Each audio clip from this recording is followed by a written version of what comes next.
Visit sailrite.com for all your project supplies, tools, and instructions.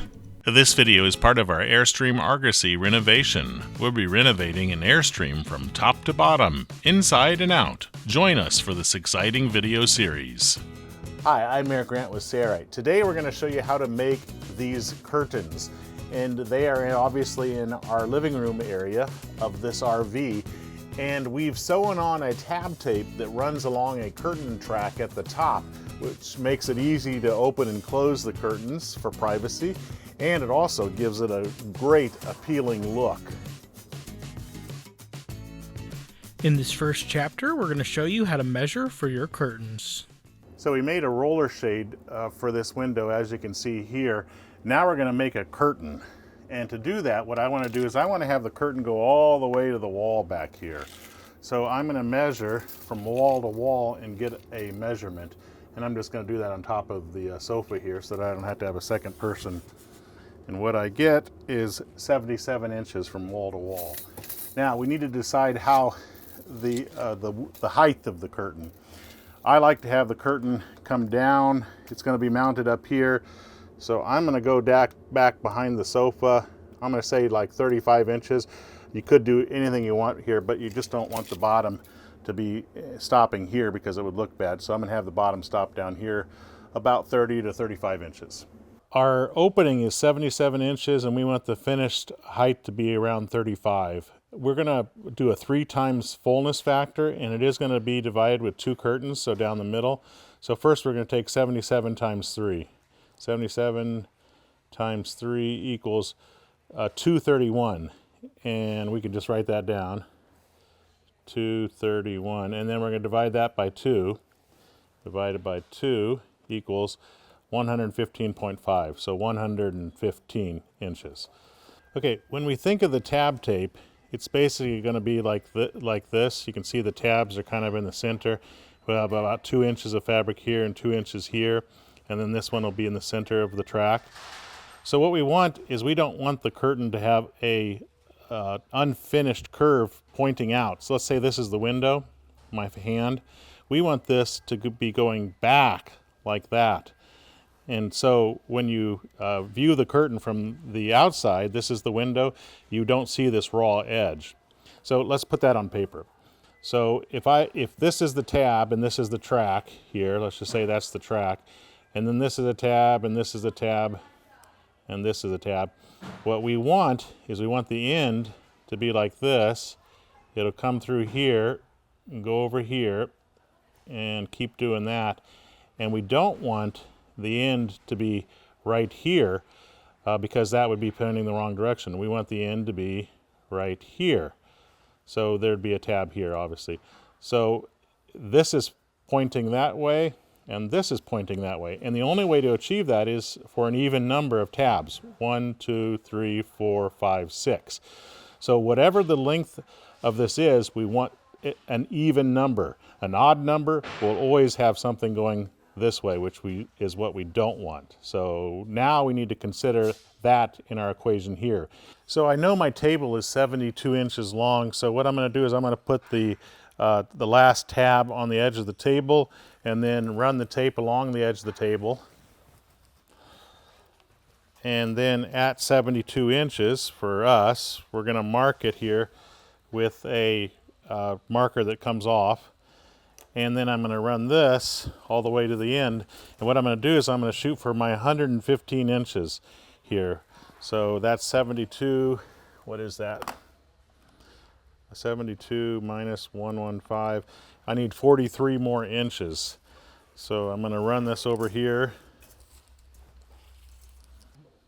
So 43 is here. I'm going to put in an extra 2 tabs right there.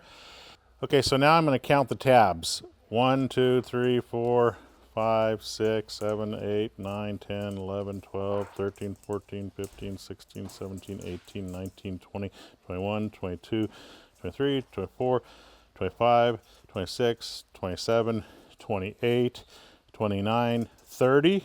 And look at that, we have 2 tabs. So this is an even number of tabs. Now you don't want to cut right basically on the tab, you want to fold this tape back. So I'm going to give myself an extra 1 inch. So now I have an even amount of tabs. Now what I need to do is I need to measure this, and we already have it marked at 70, so we know what our desired finished size will be. This tab is about a 1/2 inch away from the edge of the table, which is what I want. I'm going to come down here, that's 72 right here, and then I'm going to measure the remainder, 72 plus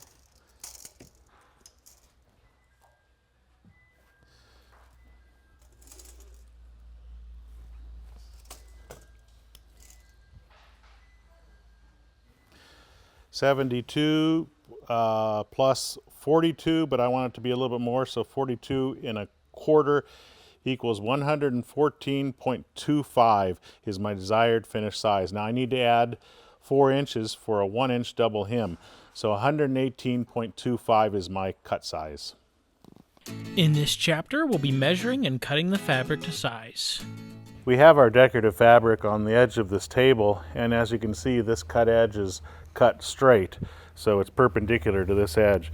But we want to get rid of this selvage material at the bottom here, and I have plenty of height, so I don't have to worry about taking off too much.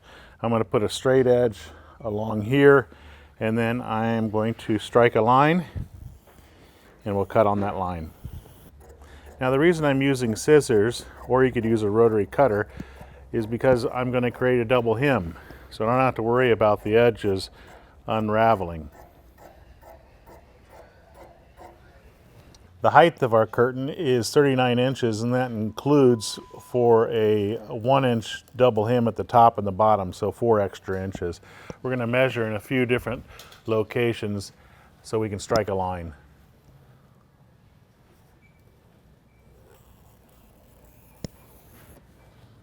The length of our finished panel is 114.25. We need to add 4 inches for a 1 inch double hem on both ends. I'm going to just mark it at 60 here with my chalk pencil here, and then I can move the fabric down the table and add the remainder. Now we're just cutting out our decorative fabric to the right size. A little bit later on, we're going to show you what to do if you have to join panels together if you can't make your length.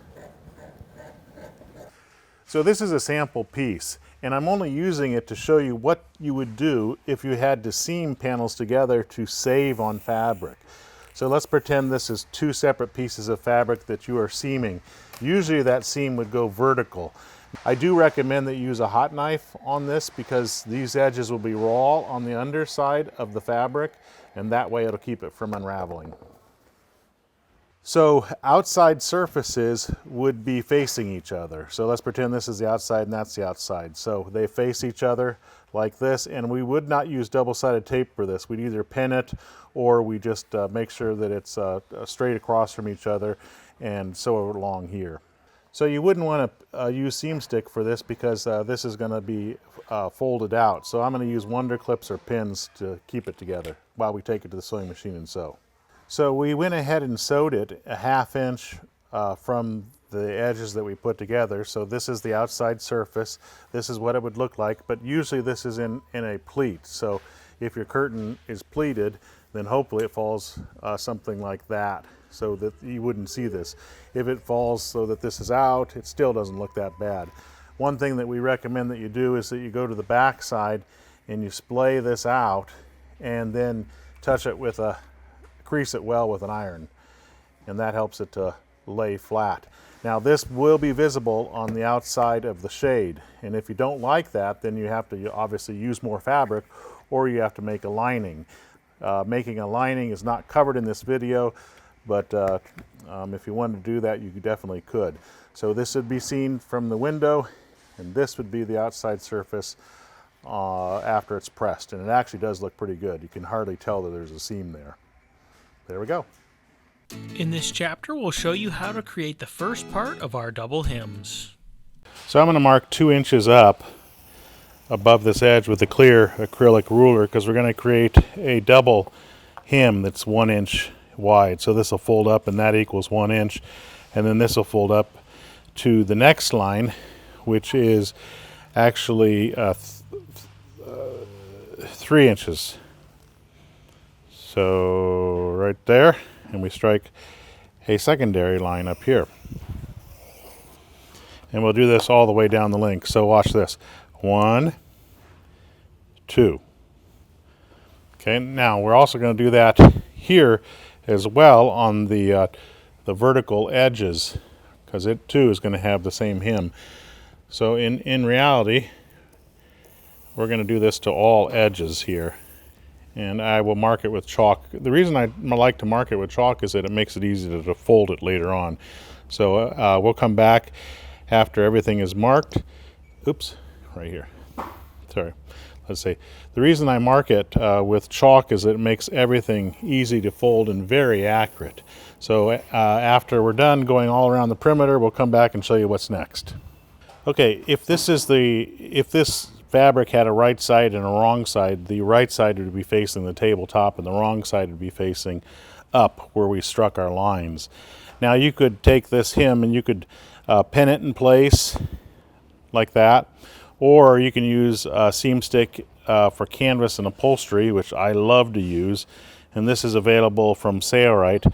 It is an acrylic glue. It's not a rubber-based glue, so it doesn't yellow, and it sticks very, very well to upholstery fabrics like this. So I'm going to go around the entire perimeter just very close to this raw edge, and then we'll show you what's next.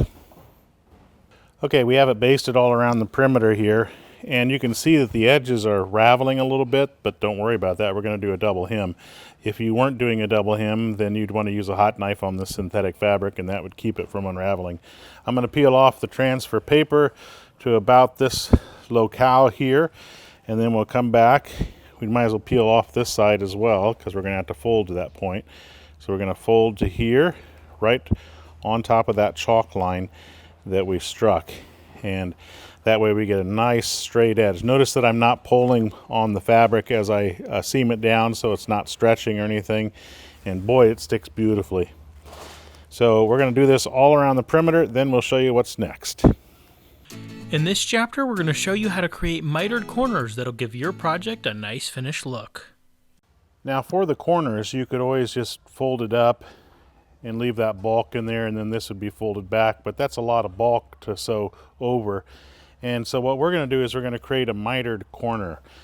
And to do that, I'm going to take my clear acrylic ruler, and there's the 45-degree mark on it, and I'm going to put that on this line that we struck. And then I'm going to move it until that 45-degree line is at the edge of the fabric. So right there, it comes in the edge of the fabric, and it's right on top of that previous line. And then what I'm going to do is I'm going to mark the fabric at that location, right like that. Okay, and if you were to carry these lines over, if this line were carried over, you can see it lines up with that. So, okay, so now we're going to do this at every corner. I have a Wonder clip available here. So what we want to do is the hems are on top here, and what you want to do is you want to basically fold it at the corner, and so right where that tippy tip corner is, and then fold this edge so that it's flush, as you can see. So it's right nice and neat, and then I'm going to go ahead and clip it right there so that it stays. The idea is this will stick out, and we want it to stick out, and this line here will be directly on top of itself. So we're going to do that at every corner. When I sew these, I like to set my stitch length fairly small, like 3 millimeters. I don't actually set it for anything in particular, but 3 millimeters in forward and about that in reverse. So here is our chalk line, and you can see it's right on top of this, and there it is on the bottom side. Doesn't matter if you sew this side or you sew that side, but what you want to do is you want to sew right on top of that chalk mark. And you definitely want to do some reversing to lock your stitch in place.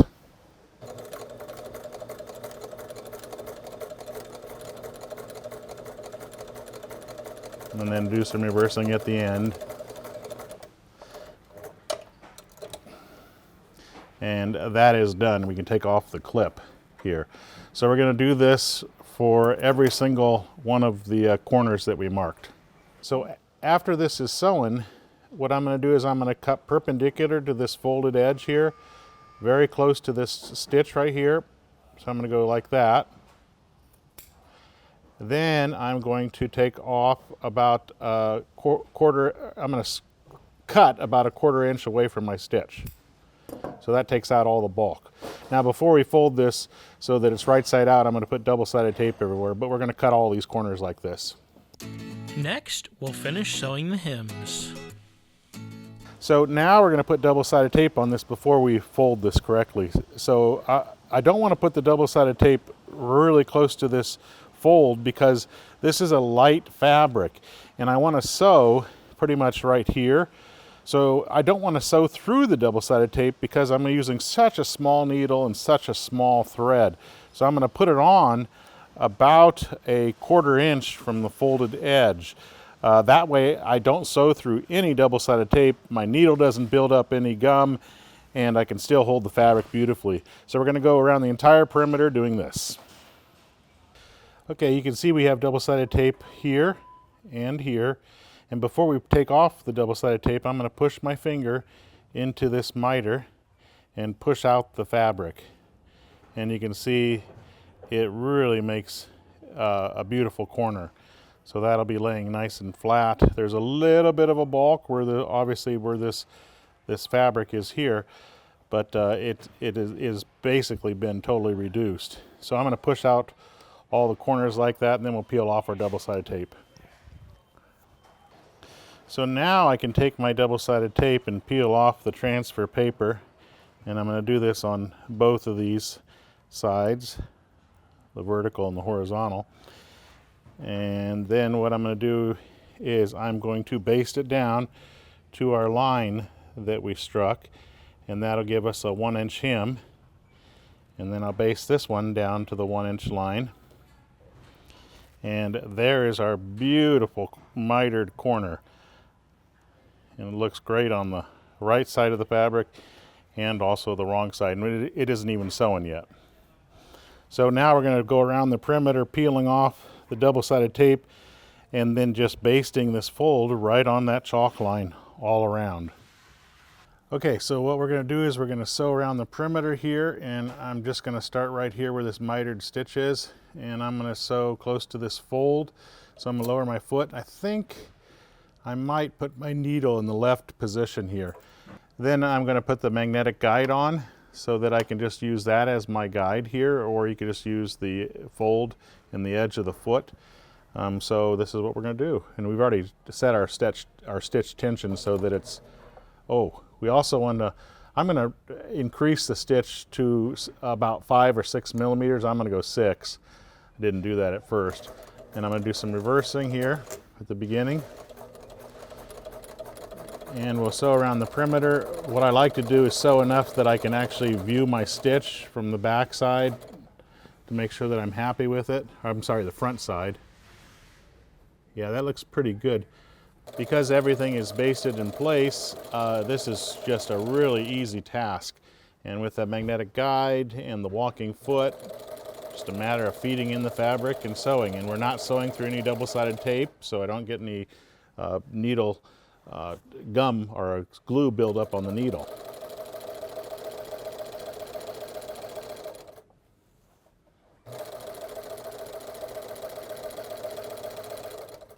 Sometimes with lighter fabrics, just to get it to sew nicely, what you want to do is you want to grab it.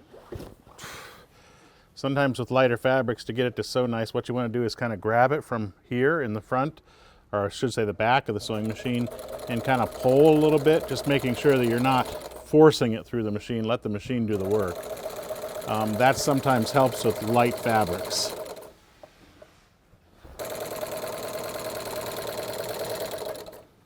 Okay, we're coming up to that mitered corner. And what I'm going to do is I'm going to stop in about that same position, which is basically on the miter. Right there, bury the needle, lift my foot, rotate on the buried needle so that I'm going the opposite direction, lower my foot, and sew.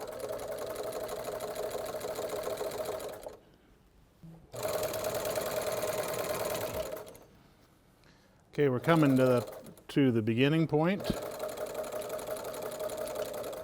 And what I'm going to do here is I'm going to sew into that stitch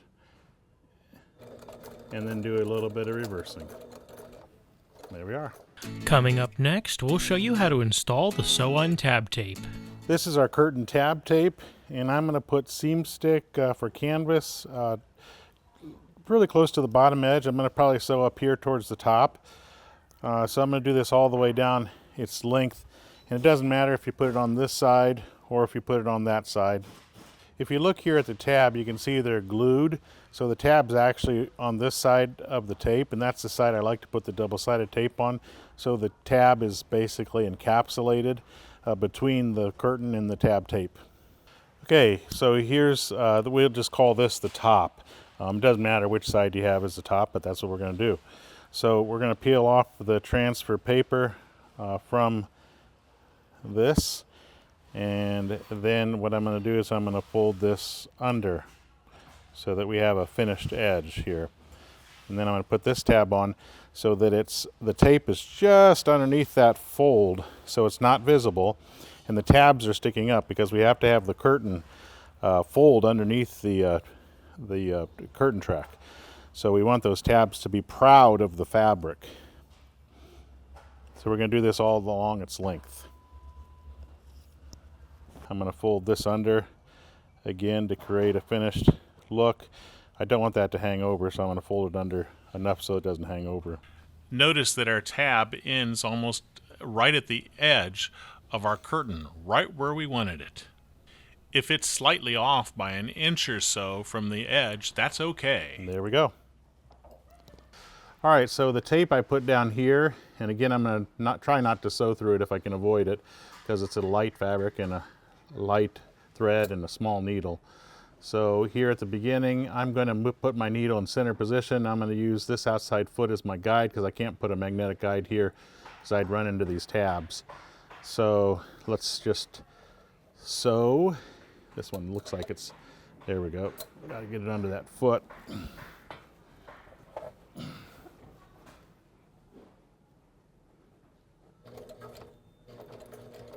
And I'm going to do some reversing here because this is going to have to hold it in place. I'm only going to put one stitch in this.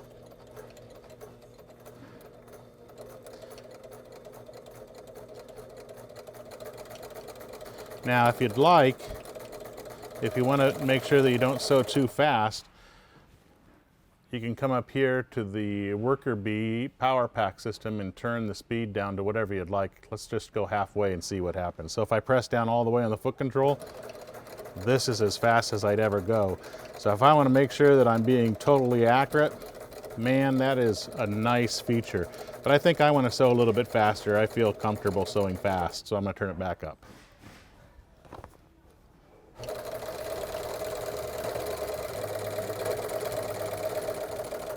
Notice we can sew through these tabs just beautifully.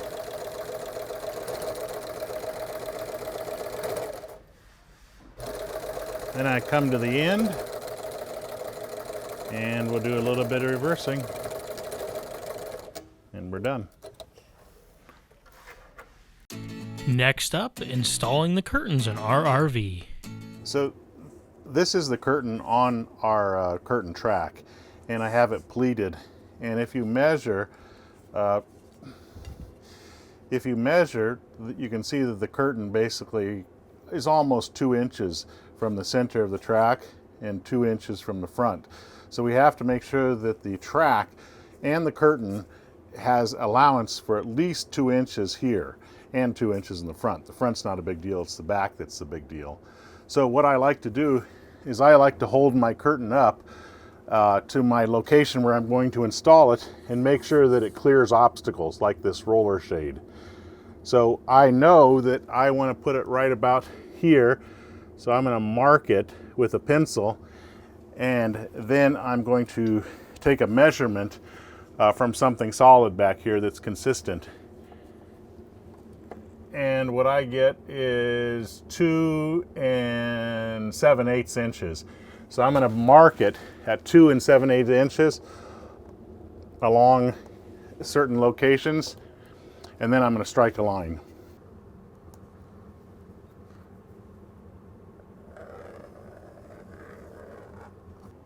This is the curtain track that I've decided to use. It's a vinyl, but we also have it in aluminum, but this will work quite well. And if you notice, the length is not long enough. I think they're, what are they, 48 inches in length. So what I'm going to do is I'm going to find the middle of this location and use 2 tracks and cut it right in the middle. That way when I screw it up, I can remove a screw here, and this will lean down and I'll be able to insert my track. So if I ever want to clean the curtain, I can make it easily removable by just removing a screw that holds in this flange. This track cuts easily with a hacksaw. This is obviously not a hacksaw, but it'll work too. So, and the same way goes with the aluminum track.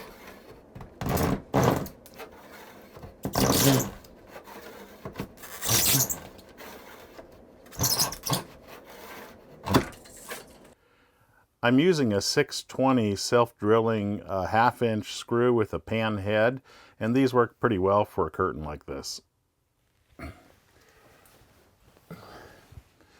So I have the flange towards the window. That way it kind of hides the screws, and I need to make sure that I screw in the flange so that the head doesn't run into the track. And since these are self-drilling screws, they actually are pretty easy. Now I'm going to have all kinds of stuff fall in my face here, but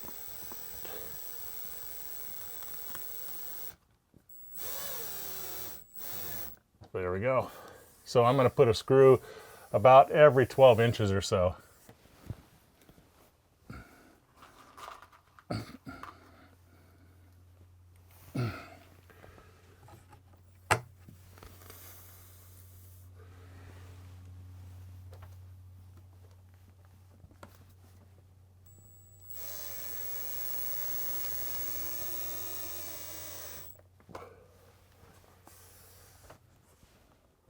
Beautiful. So now I can release the screw, pull this down, insert the curtain, and or remove the curtain easily. So I'm going to put screws in here, and we can always remove the screws later when we want to install the curtain or remove the curtain.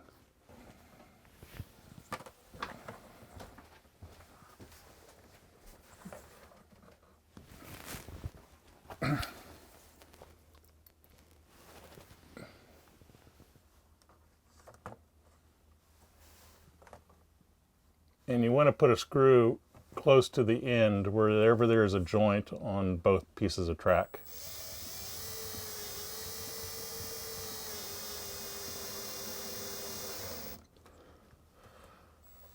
Perfect alignment. I've released one screw here to allow it to open up, and I basically have the curtain already kind of trained. So I'm just going to insert it into the track, each one of these tabs. And we'll show you what she looks like with this side installed. Okay, so now we have the curtain installed. Now I'm just going to screw this screw that I had undid to install it back in. And look at that, pretty nice. Okay, so what we can do here to keep this down is we can put in a stop over here and actually sew it into a loop, which we have it here at Sailrite. But if you don't want to worry about that, this is basically how your curtain would operate on one side. Now we still have to make the other side. Our sew-on tab top curtains are now complete and ready to be used. Sailrite offers a wide variety of decor and upholstery fabrics that are perfect for your next curtain in your RV, boat, or home. Next up, a list of the materials and tools we used to complete this project. If you enjoyed this video, click the link in the description below or at the icon at the top right to check out other projects in the Airstream Argosy renovation series.